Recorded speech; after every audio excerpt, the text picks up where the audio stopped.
we're joined by Hockey Central's Chris Johnston. Chris, we'll start with William Nylander. We know he last practiced with the team on Wednesday. Is there any concern he exposed his teammates or any staff members to the virus?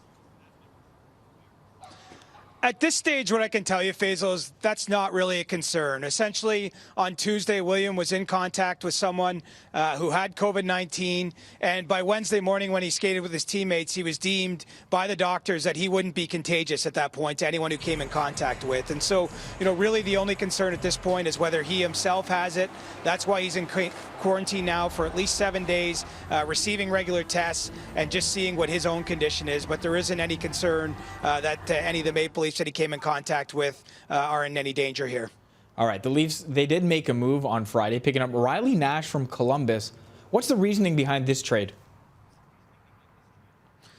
Well, it comes on a couple levels. I think, first of all, Riley Nash is a player that it gives the Leafs some depth in the playoffs. He's currently recovering from a knee sprain, and so he won't be eligible at all to play any of the Leafs' remaining regular season games. But that created a salary cap opportunity for them. Essentially, Riley Nash doesn't count against the Leafs cap at all for the remainder of the season, and so they were able to add him in the long-term injury provision while preserving a little bit of cap room here for Kyle Dubas to do more business before the trade deadline. So I think it's a little bit of an innovative way to add a player without compromising their cap position, and ultimately he's a 30-year-old fourth-line center that can potentially help the cause here when he's healthy come playoff time.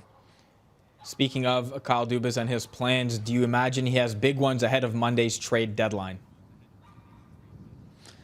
I do. I think Kyle Dubas is going to be extremely aggressive prior to the trade deadline. And what he's able to get done still, I guess, is an open question. I think probably the biggest question around the Leafs is what's the status of Frederik Andersen? If he's done for the regular season, that gives Kyle Dubas an extra $5 million with which to play at this trade deadline.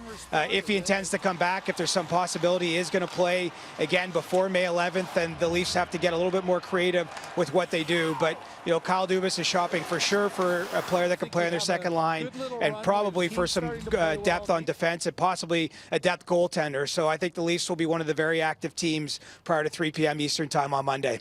We are looking forward to it. Thanks, Chris. And don't forget, Monday is NHL.